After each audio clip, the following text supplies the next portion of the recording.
Good evening.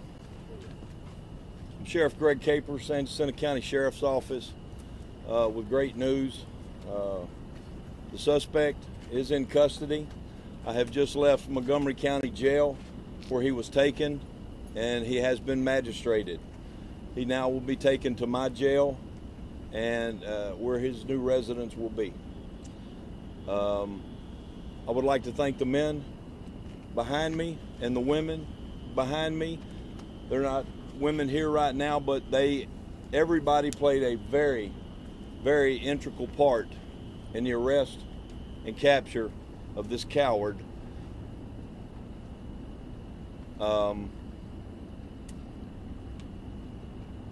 Everybody behind me has worked tirelessly. I know that there are several people out of these 225 plus officers at this scene, not to include the millions of people, thanks to the media. Y'all push the message out.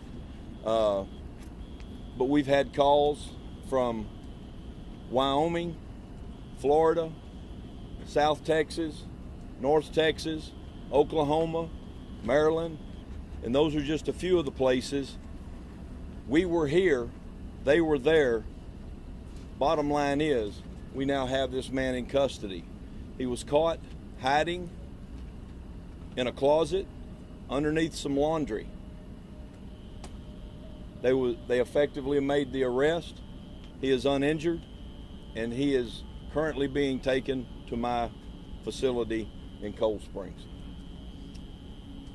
Thank you. Can you tell us how you guys were able to find him? What clues led you to him tonight? Well, it was a multi-jurisdictional operation, to say the least. Somebody got a tip, DPS CID, U.S. Marshals, FBI. We had a TAC team.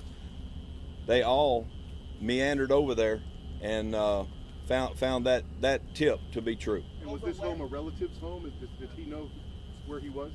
That's unknown to me. Maybe one of these guys behind me can speak to the actual information on how he was actually captured. Sheriff, what's your message to the family members, the surviving family members of those people who were killed in this attack? Well, they can rest easy now, because he is behind bars, and he will live out his life behind bars for killing those 5. Sure, guys, we have time for questions afterwards. Sheriff, ASAC. The ASAC. Yes, please. This is the ASAC. Hey, good evening. Thank you, Sheriff Capers. My name is Jimmy Paul. I'm an assistant special agent in charge with the FBI Houston Division. Thanks for having me. So, just wanted to say first and foremost, the victims and their families are in the forefront of our minds, and we're extremely delighted that the suspect was captured. The tip for the suspect's location came in through the FBI's tip line, and we just want to thank the person who had the courage and bravery to call in the suspect's location. Special Agent Paul, Ted Williams, Fox News. Do you know if this individual will be facing federal charges? Currently, it's an ongoing investigation, and he's being charged by the San Jacinto County Sheriff's Office. What is the connection to the person who's harboring Oropesa? Sir, it's an ongoing investigation. I can't comment on that at this point. Did he give any indication why he did this? What was his demeanor when he was apprehended? Was he agitated? Was he tired? Hey guys, we're gonna let him get through his statement and the U.S. Marshals, and afterwards we will take questions. Okay, thank you. I just wanted to thank the person who had the courage to call in the tip, and also I'd like to thank the many FBI personnel and local law enforcement agencies who work nonstop to bring this person to justice, to bring a sense of justice to the victims, and also a sense of security to the community of the San Jacinto County community. I mean, this is basically what we do. You know, we show up, we bring the adequate resources, and then we don't let up. We've always said it's not a matter of if, but a matter of when the suspect's gonna be caught, and we're extremely glad that today was the when. At this time, I'd like to turn it over to the U.S. Marshal Service representative. Good evening. My name is Joe Ruiz de Chavez. I'm a supervisory deputy U.S. Marshal. I oversee the Gulf Coast Violent Offenders and Fugitive Task Force here in Houston, Texas. First, I want to say that this was an atrocious crime that devastated this community and this country. We received a call for request from Sheriff Capers, and we brought expertise in fugitive investigations and personnel to assist in this investigation. The Marshal Service is the oldest federal law enforcement agency, and we have an expertise in hunting fugitives. This is a very sad time for the victims, and I hope that this will bring them some comfort and they could grieve. Thank you. We'll open up for questions now. Do we know Can how you he tell us survived if the past Oropesa 4 had any days? help from anybody? Can you tell us if Oropesa had help from family members or any other friends in the area to help him hide for the last 4 days? I can say that we've contacted many families, associates, not only here in the Houston area, but across the country. Does that mean he's had help over the last 4 days? From I family can't comment members? on that. And did he ever reach out to any family members after the shooting incident on Friday night? I can't comment on that. Do we know how he Who do they have survived the past detained 4 at the days? scene? The female detained at the scene, who was that? Again, this is an ongoing investigation, and we can't disclose that. Sheriff Has Davis, you had anyone else mentioned been charged previously in that there were connection multiple to his occasions. You weren't capture? exactly sure how many of police being called to that property for a firearm being discharged. Then we learned that Oropesa was removed from the country 4 times, and then in 2022, a protective order that was filed by his wife with domestic abuse. At any point, did that prompt further investigation from your office?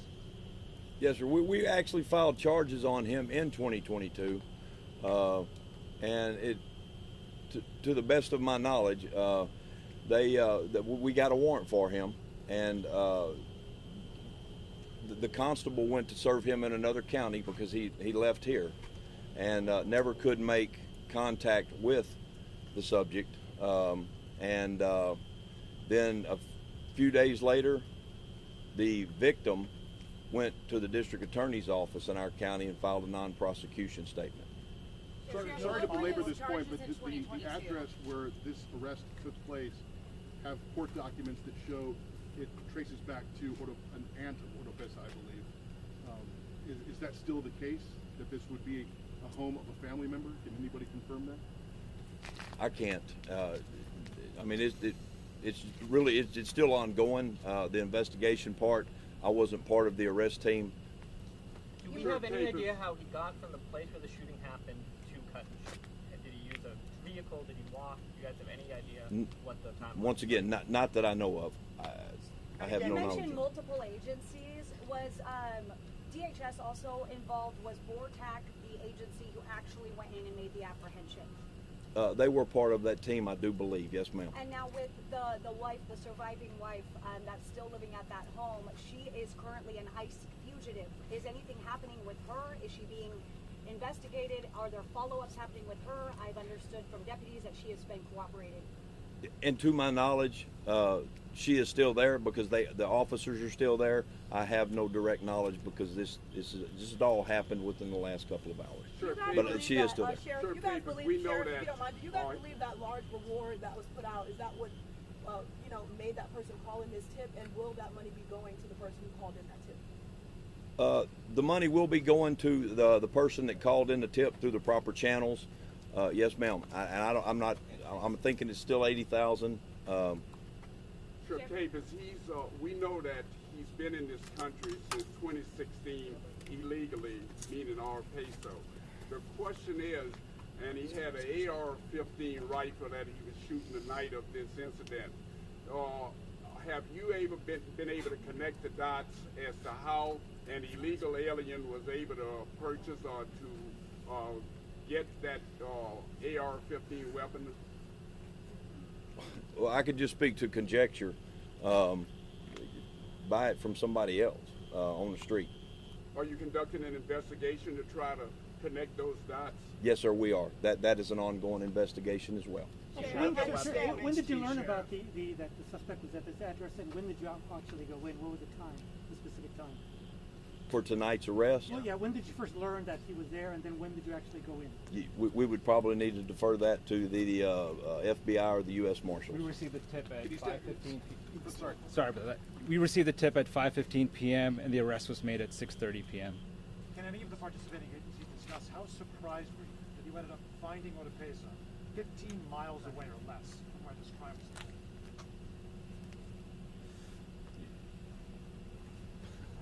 I can't really speak on that. I can just tell you that we're just extremely happy that the citizen had the courage and the bravery to call in that tip. Had you guys searched that area before you got the tip, or did you just go there once the tip? Was that somewhere you had searched? I'm not sure if it was searched before, but we immediately dispatched the team out there as soon as we got the tip. We're going to take 3 more questions. Homes, searched as well, known areas, known accomplices, or any of his family members? Were those areas searched specifically as well? I know he's been talking about family. We're obviously hearing that this was a family's home that this person was found. So were other family homes searched as well? Was this one just a random tip? What happened? Were there other families around? As far as we know, this was just our one-time random tip, but we've contacted multiple houses and families throughout the area. What does contact mean? Have you gone in? Did you search these homes? Right, we have under laundry piles and other families. We've done knock and talks with multiple homes throughout the area, and we've gotten consent from the homeowners to go in and take a look. So we've done those kind of actions. Yeah. 2 more questions. Sheriff, is anyone else in custody or questioning? Sheriff, is anyone else in custody or in questioning tonight? No, ma'am, nobody else is in custody tonight, and I'm assuming that they are still at the house questioning the people that were at the house where the suspect was arrested. Sure. Did you guys find anyone else, any other injuries while this suspect was on the run? Was anyone hurt, in his quest to kind of evade law enforcement? As far as we know, we do not know anybody else that was injured. Did he say anything at all? Did he make any statement? Did he make any comment? What was his demeanor when he was placed under arrest? Yes, sir. Just any formal criminal charges filed? Do you know what those are yet? Murder. 5 counts of murder? 5 counts of murder. $5 million bond. Not capital murder? 5 million. No, sir. Thank you very much. Not at this time. Hey, thank you for watching. Please go to newsnationnow.com, newsnationnow.com, and you can find NewsNation on your television provider. And don't forget to click the red subscribe button down below. Then you will get more of NewsNation's fact-driven coverage.